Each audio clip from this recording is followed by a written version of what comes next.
Salut, c'est Cynthia. Et Paul. On revient du futur pour vous dire que le podcast va être un peu long. Mais on y a mis tout notre cœur. Exactement, et plus c'est long, plus c'est... Plus c'est long, plus c'est bon. J'ai rien dit.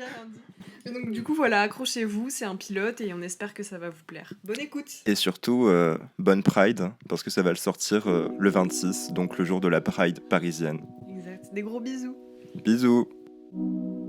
Ce podcast vous est proposé par Paul Philippon et Cynthia Zantou, moi-même, et a pour objectif de mieux comprendre les problématiques au sein de la communauté LGBTQIA+, à travers des témoignages et de proposer des pistes de réflexion et des explications sur des concepts encore mal connus, ainsi que des savoirs concernant des événements historiques en lien avec nos sujets. Ces sujets seront principalement axés sur la sexualité non hétéro et l'identité de genre. Alors Céline, merci d'avoir accepté notre invitation.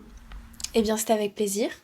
Tu inaugures ce premier podcast, qui est aussi notre premier podcast. Eh bien, c'est avec plaisir que je me joins à votre aventure. On se présente ? Ouais. Du coup, moi, c'est Paul. Bonjour Paul. Donc j'ai 19 ans, je suis en lettres et arts et en sociaux à Diderot. Donc je suis gay, c'est tout. je sais pas c'est trop déjà quoi pas mal, dire. c'est déjà pas mal. Céline, tu veux te présenter ? Oui, je m'appelle Céline, je suis en lettres édition médias audiovisuels à la Sorbonne, en 2e année, et puis je me qualifie comme étant pansexuelle. D'accord. Ok, à moi. Je m'appelle Cynthia, j'ai 22 ans. C'est la première fois que je le dis, du coup ça fait bizarre, depuis très peu. Du coup moi je fais des études en psychologie à Nanterre. Et je suis... La question. Je suis plus lesbienne que bi. Donc voilà. C'est mon positionnement actuel, ok ? Mais en gros, voilà. Ce podcast, ça va être pour toi l'occasion de te demander si tu dois vraiment t'identifier. Exactement. Notre première émission s'appelle Pourquoi s'identifier ? Parce qu'on voulait faire référence du coup au sigle LGBTQ+. Il y a pas mal d'interrogations sur ce sigle et beaucoup de gens se moquent un peu de cet acronyme aussi, rallongent toujours. Et donc voilà, c'est le sujet du coup de ce premier épisode. Pour commencer, on va faire une petite présentation historique par Paul. C'est la note historique de Paul. L'histoire de l'acronyme LGBT est fortement liée à la mondialisation de la culture américaine, qui s'exporte à un niveau européen, puis français. Au commencement, à la fin des années 80 et au début des années 90, l'acronyme LGBT est créé aux États-Unis. Il apparaît comme une alternative au terme gay, les lesbiennes et autres minorités s'étant forgé leur propre identité. Il veut ainsi montrer la réalité plurielle du mouvement. C'est au début des années 90 que ce mouvement s'étend en Europe, avec des marches internationales comme la World Pride ou l'Europride. Il y a alors un essor très important de la cause LGBT, véritablement encouragé par la mondialisation. En 1996, le terme gay, lesbian, bisexual and transgender pride remplace gay pride à la marche de Londres. Repris en 1998 à l'Europride de Stockholm en Suède, ce nouvel intitulé défend le slogan « L'unité par la différence », dans une volonté d'inclure et de visibiliser les LBT. C'est en 1999 que les prémices d'un mouvement LGBT voient le jour, grâce au débat sur le PACS, Pacte civil de solidarité, qui veut donner une première reconnaissance légale aux couples de même sexe. La naissance du mouvement Génération Anti-PACS pousse les associations spécifiquement lesbiennes et gays à collaborer. Dans la foulée, la création du collectif Lesbian and Gay Pride pousse les deux communautés à mener des stratégies d'action politique communes. En juin de cette même année, on renomme officiellement la Gay Pride en Lesbian and Gay Pride.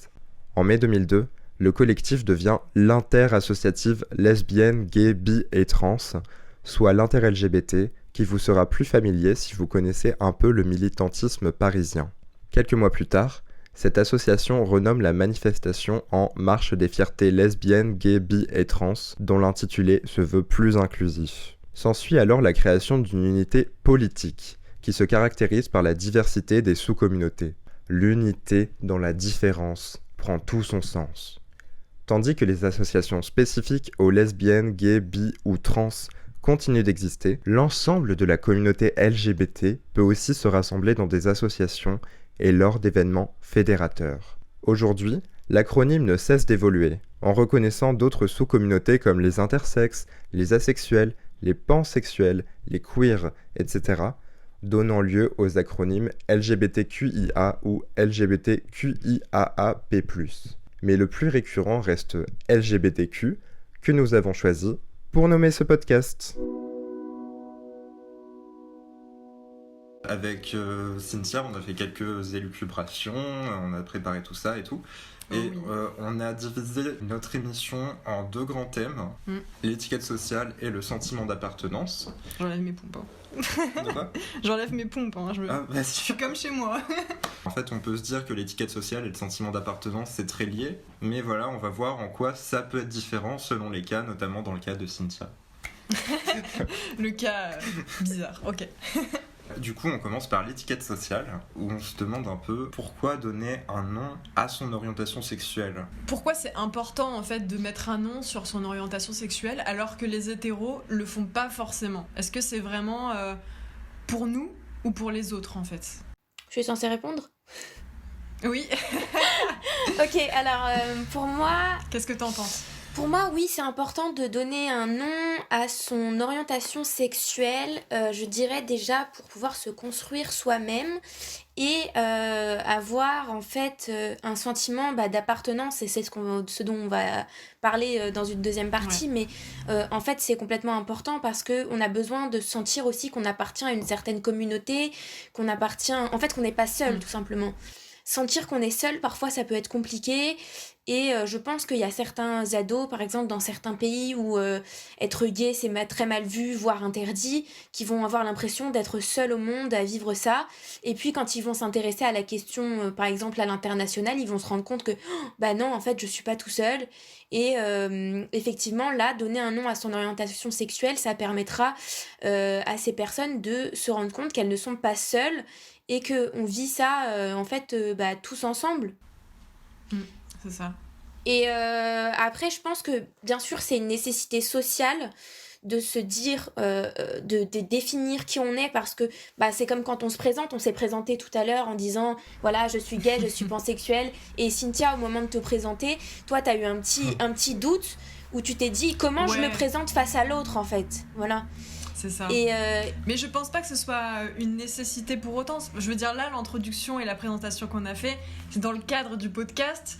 Mais après, je sais pas pour vous, mais je présente pas mon orientation sexuelle quand je rencontre quelqu'un, tu vois. Non, bien sûr. C'est pas le premier truc auquel je pense. Non, bien sûr. Mais là, quand on est déjà dans une communauté, quand on est déjà dans le cadre LGBT, on se sent un peu de dire qui on est et de justifier un peu pourquoi on est là, parfois. Ouais, perso, après c'était surtout quand j'étais ado, mais j'allais dans une asso LGBT qui s'appelle le MAG LGBT. Et en fait, j'aimais bien demander aux gens, du coup, toi, t'es quelle lettre ? on savait tous qu'on était là pour une raison commune, quoi, on est LGBT.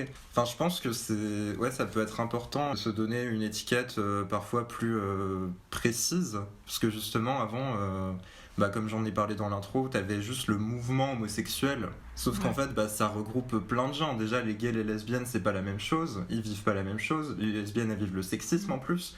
Les bi ou les pans, ils vivent pas la même chose que les gays, puisqu'il y a une attirance pour le sexe opposé. Les trans, c'est pas du tout la même chose que les gays, lesbiennes, pans, même s'il y a des choses communes. Donc, c'est pour partager son expérience, quoi. Ouais, voilà, je pense que au sein de la communauté... Ce qui est intéressant aussi avec la transsexualité, c'est qu'on parle d'une identité sexuelle et plus d'une orientation sexuelle. Donc finalement, il y a aussi cette double étiquette, en fait, dans la communauté LGBT elle-même. Il y a l'idée de l'identité sexuelle et l'identité de l'orientation sexuelle. Du coup, c'est la transidentité plutôt qu'on dit. Est-ce que t'as dit transsexualité ? Pardon, transidentité, oui. T'inquiète, c'est juste comme genre... C'est assez... Ouais, c'est des termes vieillots et c'est difficile aussi, ça.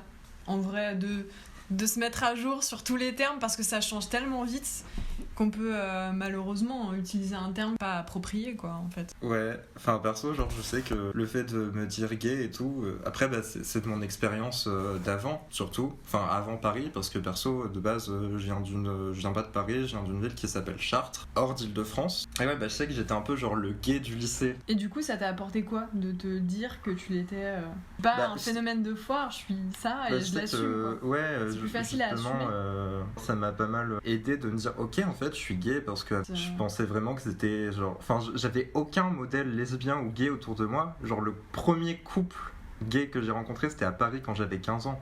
Ah ouais, c'est tard quand même. Ouais, voilà, Ne pas avoir d'identification. c'est ça, et les seuls modèles que j'avais bah, c'était par la télé-réalité, donc on se rappelle peut-être de Benoît et... Enfin, je sais pas si vous vous rappelez. Des personnages extravertis. Ouais, voilà, c'est ça. Ouais. En même temps, c'est très très très bien. Parce que moi, bah, j'ai rien contre les... Enfin, même moi, je suis efféminé, donc voilà, il y a pas de problème à être gay et efféminé, mais... En fait, bah, personnellement, autour de moi, l'homosexualité, elle a jamais vraiment été nommée avant que je m'intéresse vraiment à ça, que je mette des mots et que je me dise, ok, en fait, je suis gay, genre, c'est normal, c'est pas grave, il y a aucun problème à ça. Et que... Ouais, bah, je sais que dans mon expérience, ce mot, il a été déterminant. Enfin là, du coup, je reprends un peu mon propos d'Antastasia, qui est une vidéaste qui est asexuelle et biromantique, et qui parlait justement de la nécessité ou pas de s'étiqueter. Parce qu'on est dans un monde en ce moment où en même temps, c'est très bien, parce que voilà, il y a une pluralité des termes, pansexualité, queer, etc. Et du coup, t'as cet argument en mode, mais pourquoi s'étiqueter ? Puisque nous sommes plus que gays, lesbiennes, etc. Il y a des contraintes aussi à se restreindre dans une case, en fait. Qu'est-ce que t'en penses, Céline ? Justement, il y a des limites à ça, en fait, à cette étiquette, après, dans la manière dont les autres interagissent avec toi, et... Je comprends vachement de quoi vous parlez parce que moi au début je connaissais pas le terme pansexuel et je connaissais même pas le concept et du coup je me définissais comme étant bisexuelle parce que pour moi j'avais des attirances pour les hommes, pour les femmes, enfin en fait j'en avais rien à faire du sexe et en fait après j'ai découvert quand j'ai rencontré une fille qui était aussi qui se disait elle pansexuelle, j'ai découvert ce que c'était, je m'y suis intéressée, je me suis dit ah mais en fait ça j'ai l'impression que c'est plus moi. Mais du coup, il y a effectivement ce truc de se dire, ok, il y a des mots, il y a des cases préexistantes, il faut que je me mette dans une des cases. Alors que finalement, on peut être qui on a envie d'être. On n'a pas besoin de se catégoriser. Et aussi, ça crée malheureusement de la discrimination, de dire vraiment qui on est ou de se mettre dans une case. Parce que moi, personnellement, j'ai rencontré une lesbienne un jour qui m'a demandé à ce qu'on se fasse un rendez-vous. Je lui ai dit je sais pas encore quand est-ce que je serai trop disponible et en fait elle m'a déversé une haine contre les bisexuels qui était assez incroyable et elle m'a dit de toute façon vous les bisexuels vous ne savez pas ce que vous voulez. Et ça m'a choquée parce que je me suis dit quand on est à l'intérieur de la communauté LGBT on est censé tous savoir ce qu'on vit un peu, s'entraider voilà, parce qu'on sait que ce qu'on vit c'est différent, c'est compliqué et c'est parfois difficile même. Et voir qu'en fait on n'était pas accepté par sa propre communauté, c'est difficile, ouais. Et après avec tes amis ou ta famille, est-ce que ça a des répercussions aussi de faire son coming out et de se dire, de se mettre une étiquette ? Moi je suis plutôt partisane de la fluidité, c'est-à-dire ce qui vient et... Donc l'étiquette elle freinerait en fait cette fluidité-là, du coup. Vu que c'est quelque chose de fluide, alors autant pas se mettre d'étiquette. Peut-être se mettre une étiquette au début pour se comprendre et pour banaliser en fait ça. Ouais, mais après l'étiquette elle est aussi importante pour les autres parce qu'elle est importante pour ses parents notamment. Moi je sais qu'aussi dans mon expérience il y a eu je sortais souvent avec des garçons au début de ma vie et puis j'ai complètement arrêté de sortir avec des garçons et un jour j'ai ramené une fille à la maison et ma mère quand je lui ai dit, je lui ai dit bon écoute maman il faut que je te dise quelque chose, voilà je suis pansexuelle et ma mère me dit ah mais je croyais que tu étais gay moi. Tu n'as fréquenté des garçons que quand tu étais au collège, donc je pensais que tu étais gay. Et je lui ai dit, non, je suis pas gay, et voilà, et depuis j'ai ramené plus d'hommes que de femmes à la maison. Mais ouais, malheureusement aussi, ce qui se dit pour les parents, quand on est pansexuel, quand on est bi, enfin quand on n'est pas totalement lesbienne ou quand on n'est pas totalement gay, nos parents ont toujours l'espoir aussi qu'on finisse dans une case hétéronormée. Exactement, ouais. Malheureusement. Ouais. Parce que là, je sors avec un garçon, mais je me sens pas moins LGBT pour autant. Ouais, t'es pas devenu hétéro d'un coup. Ah ouais, clairement pas. Et des fois, je me dis, oh, j'espère que je ne vais pas devenir comme tous ces petits hétéros. Ouais. Et ça, dans une relation, faut aussi l'accepter, que la personne en face de toi, elle est pas hétéro, elle est LGBT, et bah ça fait partie d'elle, et c'est quelque chose que, ouais, il faut accepter. Après, je sais pas, c'est de ce que je me suis documenté, parce que j'ai regardé une chaîne qui s'appelle Let's Talk. En fait, c'est un couple lesbien où justement t'as une des meufs qui est bi. Et ça m'a beaucoup aidé dans ma tête à me représenter. C'est Louisiane et Carla, non ? Ouais. Ouais, je connais. Je regardais ça vu. au moment où je me posais des questions sur mon identité. Ouais, exact. Très bonne chaîne. Ils m'ont enfin elles m'ont beaucoup aidé. Parce que à ce moment-là, je sortais avec un mec bi qui n'a pas fait son... Enfin, c'était au lycée, n'avait pas fait son coming out. Moi, enfin, je pense que je parle au nom, entre guillemets, de pas mal de gens homo, que ce soit gay ou lesbienne. C'est qu'en fait, t'as cette peur un peu... Parce qu'en gros, dans la société, ok, on accepte l'amour, etc., love is love, voilà. Et en fait, le truc, c'est que la société, elle te dit tout le temps, notamment en pointant du doigt les homos, en mode « Oh là là, vous pouvez pas faire d'enfants », que les couples homos, c'est moins bien que les couples hétéros. Et je pense que du point de vue des personnes gays et lesbiennes, ça peut expliquer une partie de la biphobie ou de la panphobie, justement, parce que t'as ce truc en mode mais ok, mais moi je suis qui pour rivaliser avec quelqu'un du sexe opposé. Tu vois, t'as cette peur en fait qui est irrationnelle, parce que parfois la personne bi, elle veut vraiment sortir avec quelqu'un du même sexe, genre voilà, elle s'en fout, tu vois, c'est juste un éventail de possibilités qui s'ouvre à elle. Nous, quand on est des personnes homosexuelles, on a une certaine, je pense, jalousie envers vous, entre guillemets, enfin un truc comme ça, tu vois, parce que nous, on a que, entre guillemets, les personnes du même sexe, alors que, en même temps, c'est pas plus désirable, parce que les bi et les pans, ils se font invisibiliser, qu'importe relation. Donc voilà, mais tu vois, genre c'est voilà, c'est ça. Mais je pense qu'en fait, la biphobie de la communauté lesbienne ou gay, elle peut pas mal s'expliquer par le contexte de la société de manière générale. Oui, alors oui, je suis d'accord avec toi, elle peut s'expliquer par tout ça, mais je trouve quand même que la communauté LGBT, elle est née pour être une communauté d'entraide. Et du coup, je comprends pas qu'il y ait certaines personnes qui se laissent aller à une phobie, que ce soit biphobie, panphobie ou peu importe. Hein. Il y a même des personnes dans la communauté LGBT qui sont par exemple lesbiennes ou gays ou bi, qui voient mal la transidentité aussi. Donc je me dis que quand on fait partie d'une communauté où on a du mal déjà à être accepté et où on est censé tous s'entraider, c'est quand même dommage de voir qu'il y a certaines personnes qui polluent en fait cet environnement qui est censé être safe en fait pour nous tous qui sommes un peu rejetés du modèle hétéro. Complètement, ouais. Et après, quand on disait réducteur, on en avait parlé avec Paul, mais en gros, c'est d'être considéré comme le gay ou tu vois, la lesbienne. Ouais. Quand on est présenté à des amis, donc tu vois, ça c'est vrai que c'est hyper réducteur, quoi. Ouais, je sais pas si ça t'est déjà arrivé, la pan, la bi, en fait, ça m'est déjà arrivé qu'on me dise tu sais, on va à cette fête-là et il y a un tel qui est gay, il y a un tel qui est lesbienne, ou il y a un tel qui est bi, histoire de te dire, voilà, tu seras pas seule, t'auras des amis LGBT, tu vois.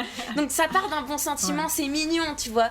Mais en même temps, t'es là en train de te dire, oui, mais c'est juste des gens, ils ont pas à être définis par ce qu'ils sont sexuellement. Enfin, je veux dire, moi, je m'en fiche, je peux très bien m'entendre avec une personne qui est gay qu'avec une personne qui est hétéro. Enfin, j'ai pas d'hétérophobie, je m'en fiche, tu vois. Ouais, grave. Et ouais, du coup, des fois, ça part d'un bon sentiment.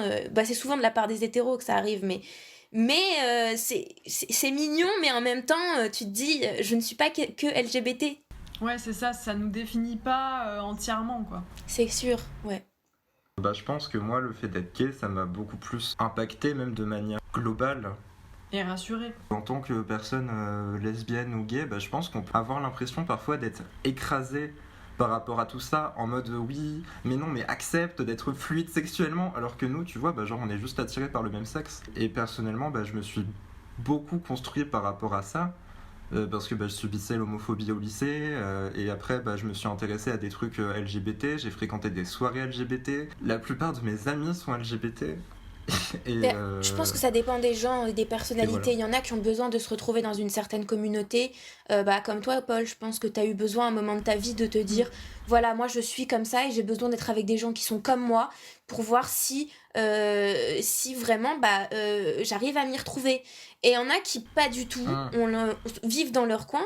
Par exemple, il y a aussi des gays qui vivent un peu dans leur coin et qui disent oh la communauté LGBT, moi j'ai jamais fait de gay pride, ça m'intéresse pas tout ça. Moi je suis très dans mon coin, je vis ma petite vie et c'est tout. Je pense que ça dépend vachement des personnalités. Il y a des personnalités qui ont besoin de vivre avec d'autres gens comme eux, de s'inscrire dans une communauté. En fait, on en vient aussi à l'idée du communautarisme finalement. Et il y a des gens qui, pas du tout, n'ont pas besoin de s'identifier, n'ont pas besoin d'avoir de modèles ou quoi. Je pense que ça rentre pas mal aussi dans... Enfin, peut-être du coup qu'on va pouvoir basculer sur la deuxième question. Exact. Si on peut trouver une transition. Penses-tu que la communauté LGBT+ joue un rôle dans le cadre de la représentation aujourd'hui ? Moi, j'aimerais bien parler personnellement de mon expérience du coup.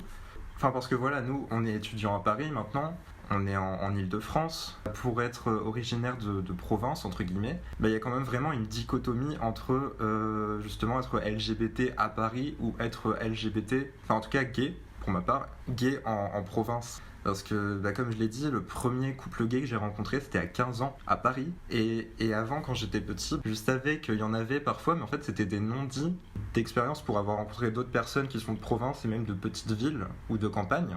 C'est compliqué d'avoir des représentations, quoi. Voilà, c'est ça. C'est pas du tout la réalité que j'ai vécue. Et en arrivant à Paris, oui, là, Enfin, après, c'est aussi avec les études que je fais, parce que c'est des études de lettres, etc. Mais voilà, quoi, t'as vraiment une différence de vécu, de représentation selon où t'habites en France.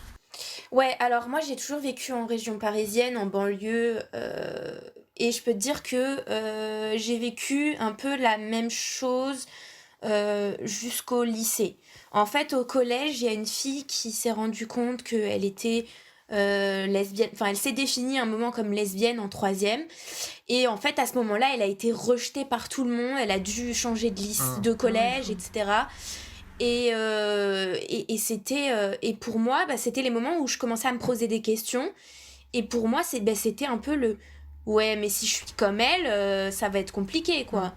Et j'ai commencé à très mal très mal vivre en fait ce qui lui était arrivé, ce qui pourrait m'arriver, etc. Et quand je suis arrivée au lycée, la première année, c'était un peu... J'avais pris conscience que j'étais pas hétéro. Mais voilà, les personnes proches de moi le savaient peut-être. Je sortais avec un garçon à l'époque, je lui ai dit. J'avais quelques amis qui étaient au courant, mais sans plus. Et quand je suis arrivée en littéraire, là d'un coup, il y a une fille qui est venue me voir et qui m'a dit tu serais pas bisexuelle? Je la regarde et je lui dis mais comment tu sais ça, toi? Et elle me dit je sais pas, j'ai un radar qui me dit quand les gens sont pas hétéros. Et elle me dit enchantée, moi je suis je lui dis toi aussi t'es bisexuelle du coup? Et elle me dit non, moi je suis pansexuelle. Et voilà comment j'ai découvert la pansexualité. Et en fait très intéressant, très très intéressant, parce qu'elle m'a parlé des expériences avec les trans, etc. aussi, chose que pour moi j'avais jamais vu de trans de ma vie. J'ai découvert ça que très récemment en fait, les trans, voir pour de vrai entre guillemets, parce qu'on les voit, on en voit à la télé et tout, on voit ça sur les réseaux sociaux, mais en rencontrer dans la vie, ça arrive pas forcément. Et moi j'en ai rencontré à la Gay Pride, mais j'ai pas d'amis qui a une transidentité, etc. Et j'avoue que j'ai toujours cette question de me dire, je me dis pansexuelle, mais est-ce que j'arriverais à me dire... en fait, il y a deux questions qui se soulèvent dans cette idée-là. Ouais, est-ce que t'arriverais, entre guillemets, à sortir avec une personne et en même temps, trans? je me dis, mais en même temps, une personne trans, c'est pas vraiment une personne trans. Parce qu'une personne trans, c'est quelqu'un qui se dit femme ou homme. Et on doit ça dépend, t'as aussi les non-binaires. Oui, ou non-binaires, voilà. Mais comme moi, je suis censée être attirée par les trois, et ben, c'est quand même quelqu'un qui est né à la naissance avec, du coup, un sexe biologique qui ne correspond pas à ceux avec le quoi il se définit. Mais ça veut dire qu'il se définit comme étant quand même dans un genre, là, pour la plupart en tout cas. Donc, par exemple, quelqu'un qui est né avec un sexe masculin et qui se dit femme, bah pour moi, c'est une femme. C'est pas forcément un trans, tu vois, c'est une femme. Et du coup, il y a cette double chose de me dire, est-ce que tu te dirais, à ce moment-là, quand il s'agit d'amour, est-ce que tu te dirais, c'est une femme, tu aimes les femmes, il n'y a pas de problème, ou est-ce que c'est la transidentité qui prendrait le pas, et est-ce que tu te dirais, voilà, c'est une personne trans, est-ce que ça peut ou pas te poser problème en amour, parce que en soi je m'en fiche qu'une personne soit trans ou quoi, elle fait ce qu'elle veut, mais en amour on doit quand même partager la vie de quelqu'un, donc il faut quand même réussir à l'accepter un minimum. Tu vois, ça illustre bien le fait que, enfin comme je l'ai dit avant, genre la communauté LGBT+, ok, c'est une grande communauté, mais on est quand même chacun notre petite communauté avec nos petits trucs, et genre c'est pas un mal du tout, mais justement je sais que perso, le fait d'être gay, après c'est avec ma propre sensibilité, etc. C'est pas forcément tous les gays qui vont faire ça, mais j'ai essayé de m'informer un peu sur les autres lettres. Mais en soi... C'est l'ouverture d'esprit, en fait. T'as l'ouverture d'esprit, et après il y a le côté pratique de comment se définit la personne elle-même, et puis comment tu l'abordes, en fait. Encore une fois, je pense que c'est une question de personnalité. Ok. Les gens qui sont ouverts d'esprit, parce que comme on disait tout à l'heure, il y a des personnes qui sont gays, lesbiennes, bi, trans, qui ont une phobie par rapport à d'autres identités ou d'autres orientations sexuelles. Donc finalement, je pense que c'est vraiment comme le sexisme, comme le racisme, comme toutes les discriminations, je pense que c'est vraiment un état d'esprit. C'est vraiment une question de personnalité finalement. Et donc du coup, pour répondre à la question, est-ce que la communauté, elle joue un rôle dans la représentation justement, pour s'identifier? Est-ce que toi, du coup, t'as eu cette première approche, on va dire, négative en fait, avec la fille au collège, donc ça t'a fait un peu peur, et après, t'as pu rencontrer d'autres personnes, et c'est comme ça que t'as pu t'identifier en fait? Ouais, c'est ça. C'est que j'ai vu, par exemple, la fille qui était pansexuelle, qu'elle vivait ça super bien et que il y avait une grande libération et tout. Et au lycée, tout le monde savait que j'étais au début bi et ensuite pan, et ça n'a jamais posé problème.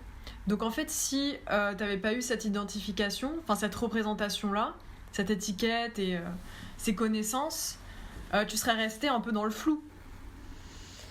Je sais pas, parce que on avait toi-même, aussi un t'aurais fait tes recherches, etc. Ah non, j'ai toujours fait des recherches, etc. Okay. Je regardais aussi la chaîne dont on parlait tout à l'heure avec Louisiane et Carla et tout, qui m'ont vachement aidé à me développer, etc. Mais ce que je voulais dire aussi, c'est que dans notre classe, où du coup il y avait la fille pansexuelle, moi-même, il y avait aussi un garçon qui savait qu'il avait des attirances pour les hommes, mais il savait pas s'il se définissait, un peu comme toi Cynthia finalement, il savait pas s'il se définissait comme gay ou pas, ou comme bi. Parce que c'est difficile à porter aussi. Et en fait, ne pas savoir, ça ne nous a jamais posé problème, nous aux autres, et ni à lui en fait. Il s'est toujours dit, moi je suis comme je suis, et si j'arrive pas à mettre de mots sur ce que je suis pour l'instant, et c'est pas grave. Ok. Ouais. Et voilà, donc du coup je pense que, oui, il y a une représentation importante qui peut se faire, mais en même temps on n'est pas obligé de se sentir représenté par la communauté LGBT. Ok. Ni par une lettre même. Donc la troisième question, c'est est-ce que tu considères qu'on est actuellement dans une vraie révolution sexuelle, dans le sens où on voit émerger des modèles de couples différents, avec les trouples, les couples libres, et avec des modèles de sexualité différentes qui naissent et qui se théorisent notamment grâce à Internet. Qu'est-ce que t'en penses de cette révolution sexuelle au XXIe siècle ? Alors, je pense qu'il y a on peut pas parler d'une révolution sexuelle, mais de révolution sexuelle au pluriel. D'accord. Déjà en fonction des périodes, puisqu'il y en a déjà eu auparavant, hein, il y en a déjà eu dans les années 60, il y en a déjà eu avant même. Hein. Je pense que c'est propre à chaque siècle en fait d'avoir sa propre révolution sexuelle. On peut parler aussi des années 80 en Espagne avec la Movida, où c'est une grande libération sexuelle, etc. Donc je pense que c'est pas propre au 21e siècle, c'est plus une continuation de ce qui s'était déjà passé dans certains pays précédemment et notamment en Europe.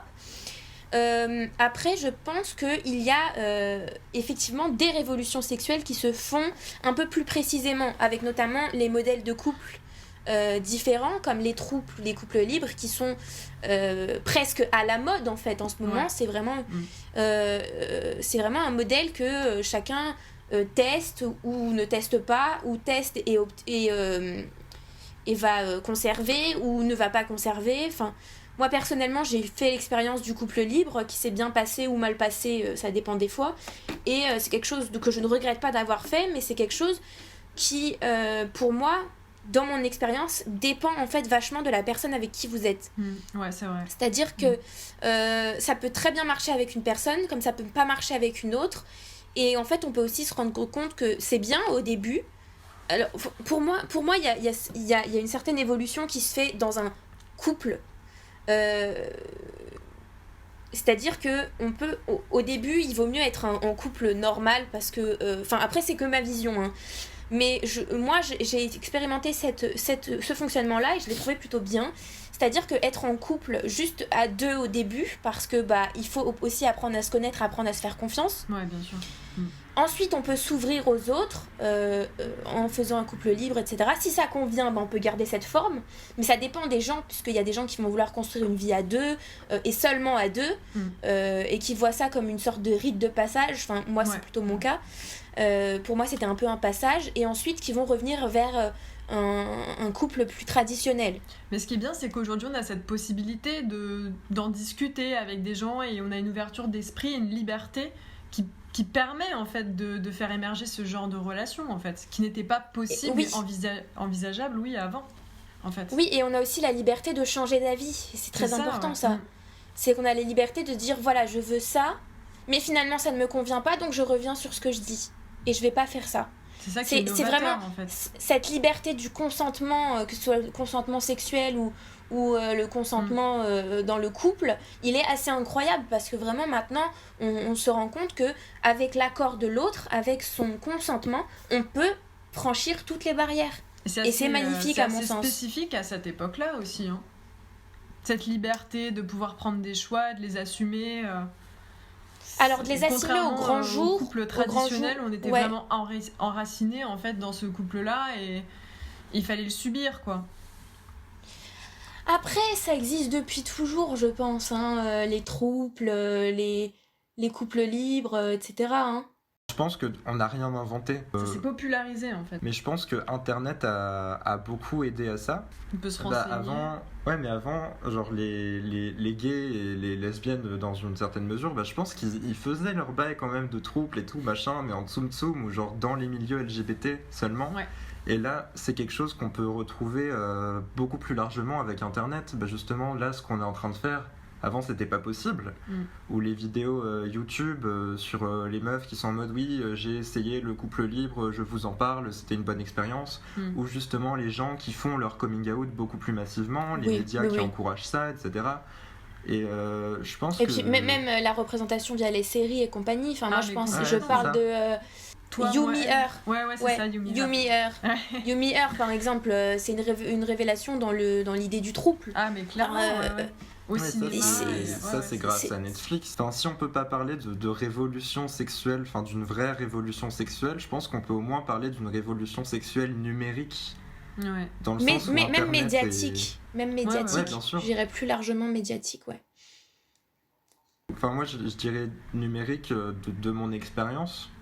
Parce que quand j'étais ado, je fréquentais un peu des forums LGBT, tout ça, enfin, plus particulièrement homosexuels. Et ouais, je sais que ça m'a pas mal aidé d'en parler. Et même j'ai rencontré mes premiers amis gays à Paris comme ça, avec un groupe Facebook consacré aux gays et aux mecs bi. Et ça aurait pas été possible avant. Et même, j'avais fait des petites recherches et tout. Et j'avais vu que, du coup, ça c'est dans le plus. Mais la communauté asexuelle, elle a réussi à se fédéraliser en France sur un site internet qui s'appelle, je sais plus comment, mais c'est vraiment en France au début des années 2000 que ça a été possible et que justement cette communauté asexuelle elle a été créée, etc. Donc je pense que on est dans la révolution numérique, elle encourage cette exploration aussi, puisqu'on a et mine de rien pour mon intro j'ai utilisé internet pareil, donc on a accès à des ressources, à des modèles de couple, à des sexualités, à des orientations sexuelles, etc., à des témoignages qu'on n'avait pas avant, et où avant c'était seulement dans les milieux communautaires ou alors même les gays. Maintenant ils se rencontrent sur Grindr par exemple ou d'autres applis, mais avant ils devaient se rencontrer dans la rue ou dans les bois ou voilà. Dans des milieux cachés quoi. Ouais voilà, et je pense que internet aide beaucoup à ça. Ouais. Du coup on va passer au sentiment d'appartenance et on a cette première question. À partir de quand on peut se dire qu'on fait partie de cette communauté LGBT+, notamment sur sa légitimité, à partir d'un certain âge, un coming out ou un élément déclencheur qui fait qu'on se dit ça y est, je suis dedans. Et après c'est des exemples, il y a plein de... Ouais. En fait, ce que vous me demandez, c'est comme me dire à partir de quel moment dit-on que je suis catholique ? Est-ce que c'est quand moi je l'ai choisi ou c'est parce que mes parents l'étaient ? Non, c'est l'appartenance, on va dire, pas l'ouverture d'esprit ou la réflexion, mais vraiment l'esprit de communauté, tu vois. L'esprit de communauté, je pense qu'il faut avoir vécu un moment de communautarisme en fait, genre tout une simplement. pride, tu vois, ou une pride ou un forum comme dont parlait comme Paul l'a vécu en fait finalement. J'allais t'appeler par ton nom de famille. Parce qu'il n'y a pas quelqu'un qui te remet ta petite carte d'adhésion, tu vois, c'est un peu toi qui te l'attribue tout seul en fait, tu vois. Ouais. En fait, je pense que ça peut se vivre de deux manières. Soit on se dit qu'à partir du moment où on a fait notre coming out à nous-mêmes et qu'on a envie de faire partie de cette communauté, un peu comme un peu dans la religion finalement. C'est-à-dire que quand moi je l'ai décidé... Non, mais finalement, pour moi, en fait, la communauté LGBT, c'est un peu une religion, finalement. C'est un truc dans lequel tu... C'est une idéologie, c'est quelque chose dans lequel tu crois ou dans lequel tu crois pas, en fait. Il y a des gens qui sont gays, qui sont bi, qui sont lesbiennes, qui sont trans, et qui vont dire que moi, je n'appartiens pas à la communauté LGBT. Je ne me sens pas LGBT. C'était intéressant ce qu'elle disait, Cynthia, parce que là, on a un peu débriefé de ça avant. On en parlait avant. Et c'était super intéressant ce que tu avais dit sur le côté mouvement social, etc. Du coup, ce serait cool si tu pouvais en reparler un peu. Alors oui, en fait, moi, c'est pareil. Si je dois parler en mon nom, je dois dire que c'est un peu comme toi. En gros, ce côté, une idéologie, tu vois. Plus qu'une communauté physique, tu vois. Où tu rentres avec ton petit badge, mais c'est vraiment l'idée de se dire j'adhère à ces valeurs-là, j'adhère en fait à ce mouvement. Et c'est... Alors moi je fais pas le parallèle avec la religion comme toi, mais je faisais pas le parallèle, tu vois, un peu politique, tu vois, de se dire c'est comme l'idéologie, je sais pas, communiste par exemple. C'est comme un parti politique un peu. Ouais, c'est presque ça, mais après c'est vrai que c'est in fine, tu vois, la communauté, elle a des ambitions politiques aussi. Donc, mine de rien, on peut faire ce parallèle aussi, je trouve, avec l'idéologie politique en vrai. Voilà, c'était mon idée dessus. Ouais, si je peux parler de mon expérience personnelle. Enfin, en gros, j'avais mon premier crush, premier gros crush sur un mec, mais en même temps j'étais un peu amoureux entre guillemets d'une fille. Du coup je comprenais pas trop ce qui se passait, mais j'avais dit à mes parents et à des gens que en gros j'étais attiré par les gars sexuellement, physiquement, mais que je tombais amoureux des filles. Du coup, ça a été un peu assimilé à de la bisexualité par moment, parfois. La première fois où vraiment je me suis dit, ah non, c'est bon, je suis gay, c'est quand j'ai eu mon premier copain. Ah ouais. Quand j'ai eu 15 ou 16 ans. Parce que avant, j'avais fait un peu des tentatives de coming out gay en mode voilà, les meufs, c'est plutôt une amitié forte en fait. Mais les gens justement, ils me demandaient, mais comment tu sais que t'es gay en fait? T'as jamais testé avec c'est des meufs? C'est par la pratique quoi en fait. Ouais, la pratique. Mais en tout cas, dans mon cas, puisque avant, je pense que je me sentais pas vraiment légitime. Enfin, il y avait un truc qui était pas actif. Et voilà, et vraiment quand j'ai embrassé pour la première fois un gars, mais en plus c'était le 31 décembre à minuit. Donc, voilà. Mais vraiment, et qui m'a tenu dans les bras et tout, mais je me suis dit, mais waouh, c'est incroyable, vraiment, je veux finir ma vie avec un homme en fait. Plus tard, je veux un mari. C'est exactement pareil, vraiment. C'était une idée qui me trottait dans la tête, mon attirance pour les filles, et il fallait vraiment que je la mette en pratique en gros. Et c'est pareil, c'est le moment où j'ai embrassé une meuf et j'ai ressenti vraiment tout ce que j'avais jamais ressenti avec des mecs, quoi. Donc c'est vrai, donc... Ouais. Mais après, ça c'est pour savoir si on est vraiment gay, lesbienne ou autre. Mais là, en l'occurrence, c'était plutôt par rapport à l'appartenance, tu vois, à la communauté. Mais je pense que... Je sais pas si l'un et l'autre est lié, genre ça y est, je suis lesbienne, du coup je fais partie de la communauté. Qu'est-ce que t'en penses, Céline? Est-ce que le moment où tu l'as expérimenté, tu t'es dit je fais partie de la communauté, ou il a fallu que t'ailles par exemple en discuter avec d'autres personnes ou participer à des événements pour... du coup, on peut passer à la question précédente, enfin la suivante, vu qu'elle est... C'est en lien, mais du coup, comment il s'exprime ton sentiment d'appartenance à la communauté, si t'en as un? Moi, je me suis ressentie vraiment en symbiose avec la communauté quand j'ai fait la Pride. C'est vraiment le truc en qui 2019, rassemble, mais parce que si je pense qu'on est tous les trois d'accord sur ça, pour le coup. C'est tellement fédérateur. Mais parce qu'aussi je faisais la Pride avec ma copine, tu vois, genre avec ma première copine. Mais ouais. C'était ma première vraie copine. Ouais. J'étais contente, voilà, j'avais l'impression de... J'avais une pancarte avec écrit je veux la PMA, yes I love a girl, genre j'étais à fond, tu vois. Genre moi j'y suis allée en faisant des free kiss, des free hugs, pardon. On va pas faire des free kiss quand même. Ma copine n'aurait pas été contente. Mais ouais, et là j'ai ressenti une espèce de symbiose parce que je me suis dit waouh, tout le monde est vraiment hyper sympa ce jour-là. C'est vraiment un jour trop spécial. Il y a un truc qui te porte en fait. Genre vraiment, c'est vrai que c'est marrant parce que du coup on l'a tous les trois ressenti un peu pareil. Ouais. Après, mon sentiment d'appartenance, je dirais qu'il est né vraiment quand j'ai fait un peu mon coming out, parce que pour moi c'était dire voilà, maintenant c'est fait, c'est dit, je suis LGBT, je suis pansexuelle et ça ne changera pas. Maintenant vous pouvez dire tout ce que vous voulez, j'en ai rien à foutre. et ouais, c'était un peu ça, c'était un peu dire au monde voilà, je suis comme je suis et les choses font que je suis pansexuelle. Et voilà, et du coup, je suis dans la communauté LGBT, je partage l'esprit LGBT. Donc à partir de la Pride, du coup, tout ça Ou avec ta copine Ou avant moi, je dirais que c'était un peu avant, quand j'ai découvert, en fait, que j'ai commencé à me dire que j'étais bi.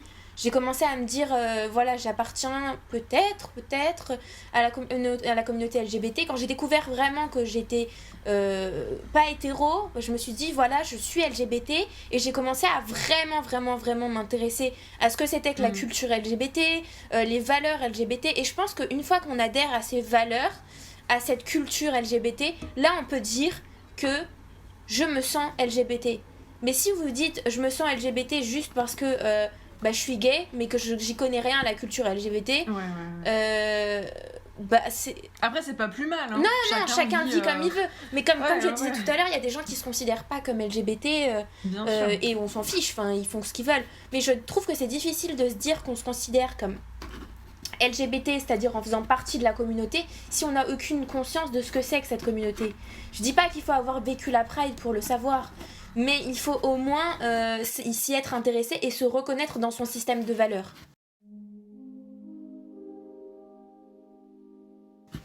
Et du coup, toi, au début, c'était quelque chose un peu...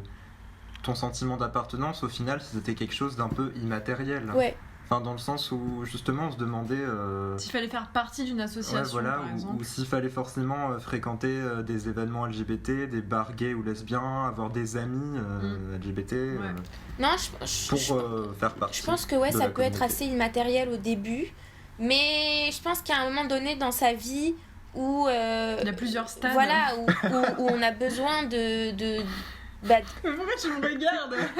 Cynthia, elle a peur là. Elle est là, genre, oh. Non, mais c'est pas... Non, il dit ça, en fait, il en rigole parce que moi, j'ai jamais été dans une association, j'ai pas un grand entourage et comme tu dis, je pense qu'il y a une forme de communautarisme qui me plaît pas ouais, forcément. je comprends. Je suis pas contre, mais... Qui t'effraie en tout cas. Non, ça m'effraie Ah pas. ouais. Non, Je non, sais ça... pas, parce que tu m'avais dit que le mot lesbienne. Oui, par contre, ça, c'est autre chose. Je pense, outre la communauté, c'est vrai que j'ai du mal à me dire lesbienne. Déjà parce que j'ai un idéal hétéro qui est assez ancré et bon, qui est véhiculé par ma famille. Et j'avoue que ça me colle un peu, voilà. Et puis c'est vrai que le terme lesbienne, on en parlait et on en parlera. Oui, on en parlera. On invitera des lesbiennes. Mais c'est vrai Et voilà. que le terme est assez fort, je trouve, de se dire lesbienne. C'est assumer déjà d'être une femme et assumer d'être lesbienne, c'est quelque chose, quoi. C'est encore plus compliqué, c'est un double combat, en fait.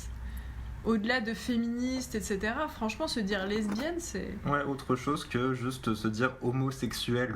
Oui, ouais, le poids des mots, il est assez fort, je trouve. En tout cas, pour ma part. Après, je sais pas, pansexuel aussi, peut-être que c'est assez difficile à porter. Bah, souvent les gens savent pas ce que c'est, donc c'est dur à porter quand les gens savent pas ce que c'est, parce que souvent ils font des Ouais. amalgames. Mais aussi, c'est surtout que c'est difficile à porter dans le sens où, comme je vous le disais tout à l'heure, bah, comme on n'a pas tout expérimenté, et bah on sait pas, puisqu'on se dit qu'on est attiré par tout le monde, etc. Mais comme on n'a pas tout expérimenté, bah, on se dit, ça se trouve, je vais me retrouver avec un non-binaire et ça va pas me plaire. T'avais un truc à rajouter sur la... Ouais, perso, bah, sur mon sentiment d'appartenance. Enfin, en ce moment, il est très très très très très fort. Depuis plusieurs années. Et justement, j'ai ce truc un peu conflictuel, entre guillemets, où genre, je suis gay, mais en même temps, je sais pas si genre je me retrouve plus dans le mouvement gay ou le mouvement LGBT+. Oh, ça interagit pas mal, quand même. Ouais, ça interagit Ça pas mal, interagit. mais les deux sont quand même... Enfin, d'expérience, les deux peuvent être très isolés, parce que j'ai été dans des boîtes gays Ah. où il y avait que des mecs, ou même j'avais un groupe de potes gays et, au début du lycée, et ils connaissaient pas grand chose sur les autres lettres. Genre les personnes transgenres, bah ils disaient les transsexuels, les bi, bah ils disaient ouais ils sont peut-être pas forcément bi, les lesbiennes on n'en parlait pas, on n'en connaissait pas. Après, ça, c'est l'éducation aussi. Oui, Au sein de la communauté et en dehors de la communauté, c'est une éducation, après, je pense. et je pense que enfin par rapport à... Enfin je veux pas me donner un cookie, mais je pense que par rapport à d'autres gays, je suis relativement informé sur les autres lettres. Et justement, bah, ok, t'as une communauté LGBT+, mais t'as le LGBT, et le G, en plus, bah, il est beaucoup plus représenté, faut le dire, faut être honnête, que les autres lettres. Bah, historiquement, oui, c'est sûr qu'il était plus présent que les autres. Ouais, mais en soi, même les lesbiennes, tu vois, genre, les lesbiennes n'ont pas la même place dans l'espace public, parce que, bah voilà, j'ai eu de l'homophobie. C'était de une l'homophobie. nécessité, presque, en fait. Ouais, voilà, mais c'était une question D'adhérer, en fait, et de retrouver des gens, c'est une protection, quoi. Voilà, mais de toute façon, c'était une survie, en fait. Donc c'était un mal-être qui a dû être apaisé avec la Ouais, communauté. voilà, en c'est fait. ça, mais je sais Voilà. que bah, moi, la communauté LGBT, j'ai toujours considéré un peu que c'était ma colonne vertébrale. En tout cas, quand j'étais ado, maintenant c'est moins vrai. C'est une deuxième famille, quoi. Ouais, c'est totalement une deuxième famille. Ouais. Enfin, moi, mes amis gays au lycée, même si on est moins proches aujourd'hui, mais ils ont tellement contribué à ce que je suis devenu, quoi. C'est avec eux, mine de rien, que j'ai commencé à... Bah, du coup, ça va pouvoir basculer sur les questions suivantes. Vas-y, magnifique transition. Mais c'est avec eux que j'ai commencé à écouter des chanteuses comme Lady Gaga, comme Madonna, comme plein d'autres choses, qui peuvent être considérées à mes yeux comme des icônes gays, voire LGBT. Bien sûr, il n'y a pas que des LGBT, il n'y a pas tous les LGBT qui les écoutent, pardon. C'est une porte d'entrée, Mais, quoi. ouais, voilà, pour moi, c'est une porte d'entrée vers un tronc commun. C'est culturel. Et du coup, Et voilà. peut-on dire qu'il y a une culture LGBT+, Du coup, Je rebondis. Qu'est-ce que t'en penses, Céline, sur la culture LGBT, les films, les séries, les représentations dans la littérature Et l'histoire. et l'histoire? Bah, tout à l'heure, j'ai utilisé le mot culture LGBT, donc je pense que ma réponse, elle est assez, Évidente. elle est assez, ouais, voilà, elle est pas du tout inattendue, quoi. Donc oui, je pense qu'il a une culture LGBT, comme il y a toujours une culture dans n'importe quel phénomène de société, en fait. Donc, Tu parlais des séries tout à l'heure. ouais, bien sûr, bah, les séries, c'est une mine d'or. Les films aussi, c'est des mines d'or, notamment les films lesbiens. C'est des mines d'or parce que on connaît très peu finalement ce sentiment lesbien à travers la culture. Et ces films qui ont fait comme Carole, par exemple, ces films qui nous font prendre conscience que être lesbienne, ça peut être ça, être lesbienne, ça peut prendre cette forme-là. Ouais, t'as genre les spécificités accordées aux lesbiennes, quoi. Voilà, et il y a des films, je crois que c'est Carole, le film où il y a une femme qui est policière et qui donne... qui doit donner sa pension alimentaire à sa compagne parce qu'elle va mourir. Et ce qui est intéressant, c'est qu'on voit que comme elles sont lesbiennes, ça passe moins bien aux yeux de la société. Et du coup, je trouve que c'est intéressant de se dire que oui, il y a une culture LGBT autour de ça. Et puis oui, comme Paul, tu disais, il y a aussi une histoire LGBT, il y a toute l'histoire des sigles, il y a l'histoire des prides, il y a l'histoire de tout ça. Et du coup, je pense, un peu comme tout à l'heure, je pensais que il y a une communauté LGBT, qu'il y a forcément une culture LGBT. Et c'est important en fait de s'informer et sur ça, ou enfin toi en tout cas pour toi c'est important d'être informé sur l'histoire et sur la culture pour justement faire partie de la communauté. Ouais, Enfin, c'est un pack en gros. Mais moi je suis comme ça dans d'autres choses aussi. Par exemple, je pense que pour être Ça fait vraiment... partie de ton engagement peut-être. Ouais, mais par exemple, parce que ça fait partie aussi de mon engagement d'être française. Être française, c'est connaître la culture de la France, son histoire, ses représentations, etc. Donc être LGBT, c'est pareil pour moi. C'est vraiment parce que je fonctionne devoir, comme ça, quoi. En fait. Oui, voilà, c'est ça. C'est un devoir. À partir du moment où on se dit qu'on fait partie de telle ou telle communauté, de telle ou telle chose, je pense que c'est effectivement logique et constructif de connaître sa culture. Ouais. C'est intéressant ça. Comme le fait d'être une femme bien sûr. ou quelque chose comme ça. Ok. Oui. Ouais, ça, je suis totalement d'accord sur ce point-là. Parce que perso, jusqu'à mes 16 ans, 17 ans, je portais pas... Enfin, je m'étais jamais vraiment questionné sur l'histoire LGBT. Parce que... je sais pas, pour moi, enfin, je me concentrais surtout sur faut s'assumer, faut se trouver des amis gays et tout machin. Mais une fois que j'étais un peu plus posé, un peu plus serein, je pense que j'ai pu explorer un peu mon identité et ce grand tout qu'on est. Parce que je suis tombé un jour sur une vidéo qui s'appelle Miss Cordelia. Je connais pas du tout moi. Tu connais pas? On mettra un lien dans la barre d'infos. En barre d'infos. Elle avait fait une petite série de vidéos sur l'histoire LGBT et en gros ça parlait de Stonewall. Je sais pas si Céline tu connais du coup. Oui. Ok, et du coup... Tu t'y es intéressé et t'as creusé. Ouais, j'ai creusé un peu et là depuis quelques mois je creuse de plus en plus. Mais c'est passionnant parce que perso, je sais que si j'avais pas été un mec gay, T'en aurais pas entendu parler. Ouais, quoi. voilà, on n'en entend pas parler, notamment de l'histoire française du mouvement vrai. LGBT. Elle est encore plus invisibilisée. Et, c'est vrai, ouais. Et en fait, pour moi, c'est un plus-value en fait de connaître cette histoire-là. Parce que. Une plus-value. C'est une plus-value, ouais, de connaître cette histoire-là parce que c'est mon identité, mais en même temps c'est de la culture générale et perso c'est hyper puissant parce que ça, l'étiquette sociale, le sentiment d'appartenance, c'est là que ça prend forme. Est-ce que du coup tu te sens plus légitime de savoir des choses comme ça? Ouais, je me dis en tout cas que, en même temps on n'a pas besoin d'être des encyclopédies sur pattes. Exact, oui. Genre ça, je trouve. Ça t'enrichit quoi. Ouais, ça donne tout son sens à la communauté LGBT+, à genre pourquoi ensemble. Et perso, à la première Pride que j'ai faite quand j'avais 15 ans, en seconde avec une amie qui était bi, ben vraiment là je me suis dit mais waouh, c'est tellement puissant quoi, genre je marche pour nos fiertés, pour nos droits, et comme plein d'autres gens l'ont fait avant. Et on est tous ensemble, lesbiennes, gays, bi, trans, asexuels, et intersexes. ça transcende quoi. L'histoire elle te transcende. C'est transcendant, il y a un truc hyper fort. Quoi. Intergénérationnel. C'est beau quoi. Et c'est vrai que c'est quelque chose qu'on nous apprend pas à l'école quoi. C'est des documents, des trucs, des sources qu'on va chercher. Hein. Ouais, on creuse après. Hein. Est-ce que tu critiquerais ça, Céline, cette je sais pas, c'est une non-éducation, enfin. Ouais, cette absence. Désinformation. Je sais pas, je cherche le mot exact. Ce manque d'informations sur l'histoire LGBT. Ouais, voilà. Peut-être.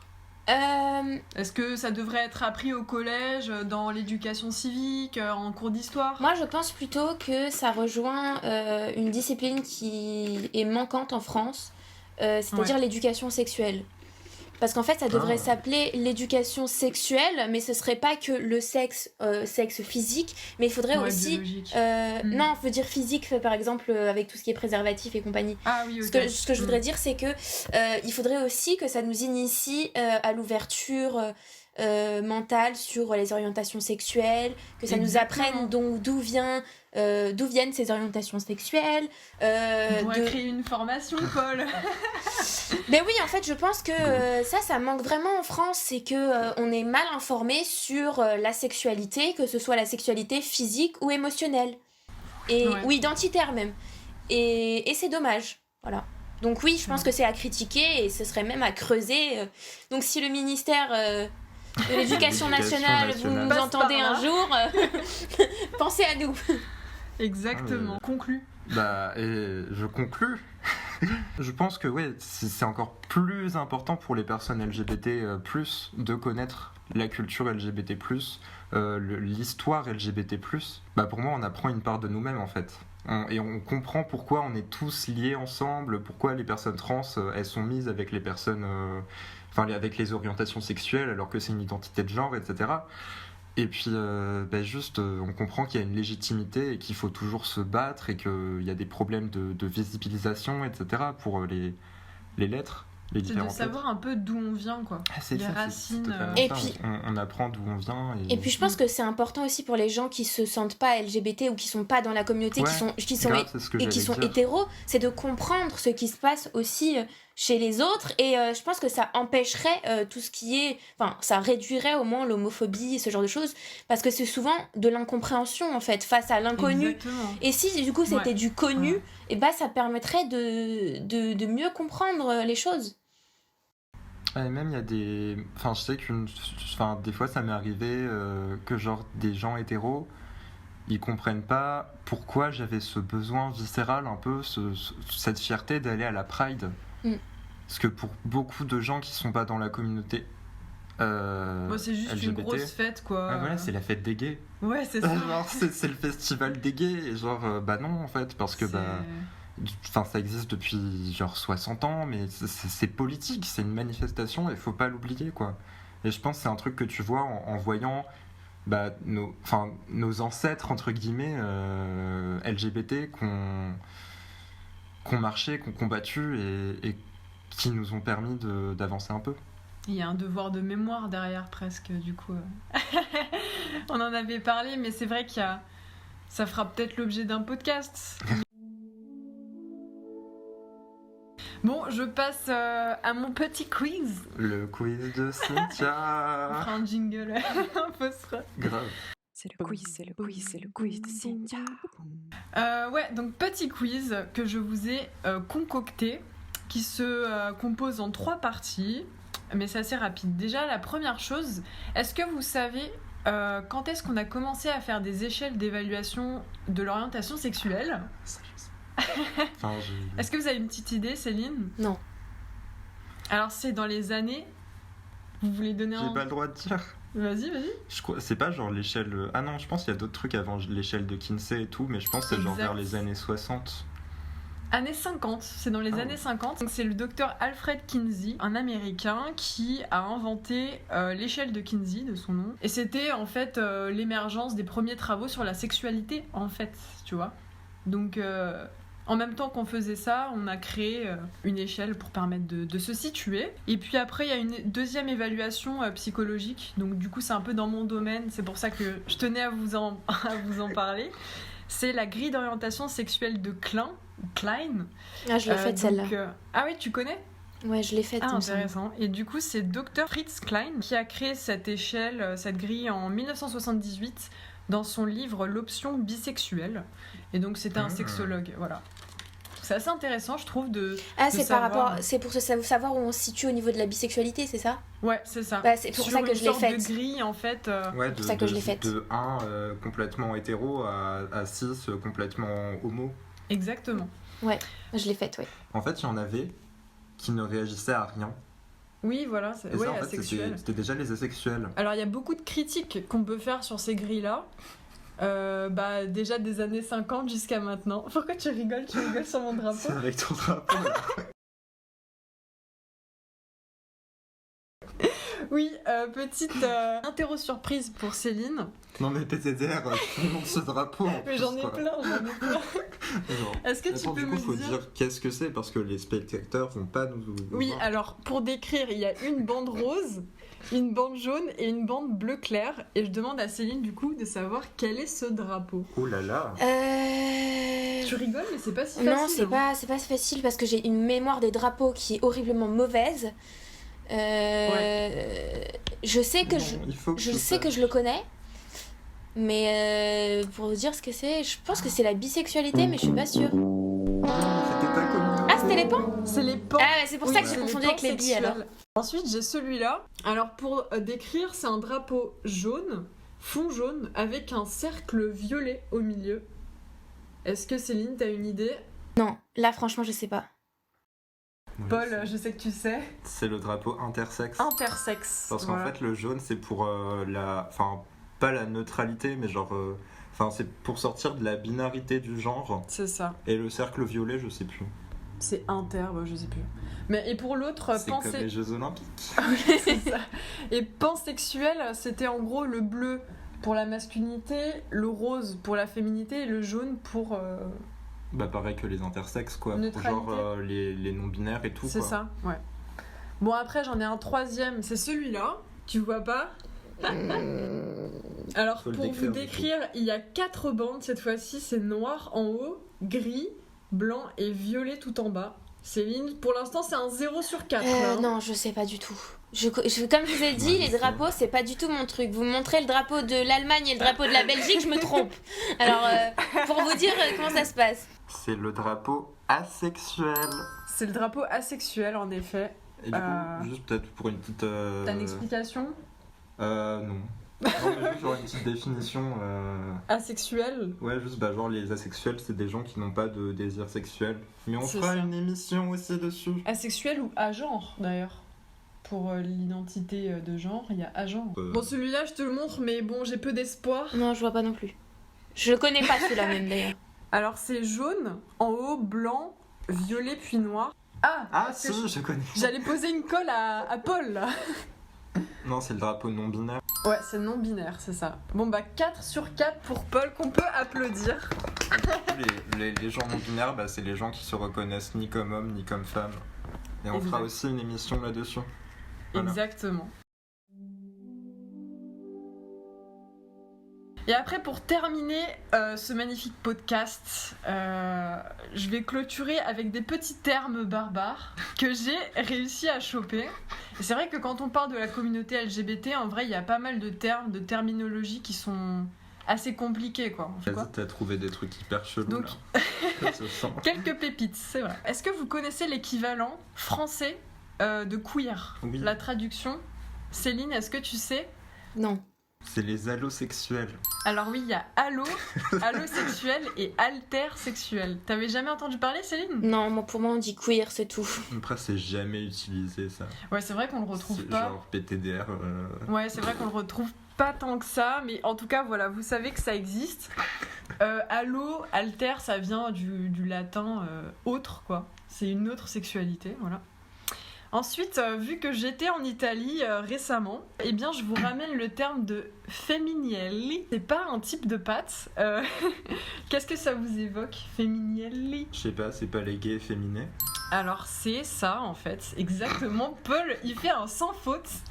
C'est les transgenres et les homosexuels efféminés dans la culture napolitaine. Femina, qui veut dire féminin, et feminella, pour dire une petite femme, quoi. Voilà. Ensuite, le dernier terme, c'est androphile, gynophile et ambiphile. Est-ce que vous savez ce que ça veut dire? Oui, c'est... Enfin, pardon Céline. Non, vas-y, Paul. Tu connais pas? Androgyne, si, mais les autres, non. T'as une idée? Oui, c'est pour en gros, notamment pour les personnes non binaires. Mais je trouve c'est, enfin personnellement à juste titre, à titre personnel, je trouve c'est un peu mal foutu comme mot parce que en vrai ça peut inclure les gens hétéros aussi, donc. Mais quelle est ta définition, Paul? Montre-moi les mots parce que je me rappelle plus des mots. Androphile, gynophile et ambiphile. Je sais que gynophile, je crois que c'est genre les gens en gros attirés par la féminité ou genre attirés par les gens qui ont des vagins. Alors, en Du fait, coup, c'est pour les gens qui sont non binaires et tout ça, je sais. pas forcément. Androphile, c'est une personne qui apprécie la compagnie masculine et gynophile, quelqu'un qui apprécie la compagnie féminine. Et Donc l'autre. c'est pas forcément une attirance sexuelle, quoi. C'est juste apprécier cette compagnie. Et l'autre, c'est Et quoi? ambiphile, c'est quelqu'un qui apprécie les deux. Non mais je sais que ça, genre j'avais lu sur internet, sur le forum Vie en Queer, que genre c'était repris notamment par les personnes non binaires ou quoi, ou même les gens Ah ouais cisgenres, mais parce que en gros pour sortir des cases Ok. binaires, genre homosexuel, bisexuel, hétérosexuel, etc. Parce qu'en gros quand genre t'es hétérosexuel ou quoi, tu te définis quand même par rapport à ton genre, à ton Ouais, sexe, ouais, à c'est toi. Et du coup, pour une personne non binaire, ça peut être compliqué de se dire hétéro ou homo. C'est vrai. Et après, vous connaissez sûrement la misogynie. Mais est-ce que tu connais son contraire, son antonyme de misogynie? Alors. Si on prend les mêmes racines. Ouais, mais moi je suis nulle en latin et en grec, alors. Ah. Du coup, ça serait Je connais, misandre. Je Ouais. connaissais. C'est misandre, la misandrie. Donc pareil, ça vient de misos, la haine, en grec. Gyné, qui veut dire femme, et aner, homme. Donc ça serait la haine de la femme, la misandrie, et la haine de l'homme. Non, c'est l'inverse. En fait, tellement tu te doutes que je connais la réponse, tu me demandes Je même te demande plus, même quoi. plus, je peux. C'est ça. Et enfin, si vous êtes adepte des plans à 3, vous voilà trioliste. Yes. Je sais pas si vous connaissiez ce terme de trioliste, mais enfin, voilà, c'est cadeau, c'est donné. Après, c'est pas forcément que pour les LGBT du coup. Non, c'est un terme générique, voilà, c'est un terme général. Pour votre culture perso. On fait une petite place aux hétéros dans ce podcast. Exactement. Et voilà, j'espère que ça t'a plu du coup, Céline, de participer à ce premier épisode qui était un crash test. Ouais, c'était sympa, mais c'était intense. Hein. C'était long, ouais, c'est vrai que c'était compliqué à se mettre en C'était place. comme une longue partie de Jambes en l'air, en fait, avec Paul qui intervenait souvent. Mais en fait, c'est nous le trioliste. Nous sommes triolistes là. Ouais, non, mais c'était une chouette expérience. Franchement, je suis très contente d'avoir fait ça avec toi, Paul, et avec toi, Céline. Merci beaucoup. De rien, avec plaisir. Et, Peut-être qu'un jour je reviendrai. Et oui, peut-être. oui, peut-être pour parler de pansexualité de manière plus complète. Exact. Paul et moi te remercions d'avoir écouté le premier épisode de ce podcast jusqu'à la fin. C'était une longue discussion avec ses qualités et ses défauts, mais j'espère qu'il aura satisfait ta curiosité. À bientôt dans LGBT quoi ?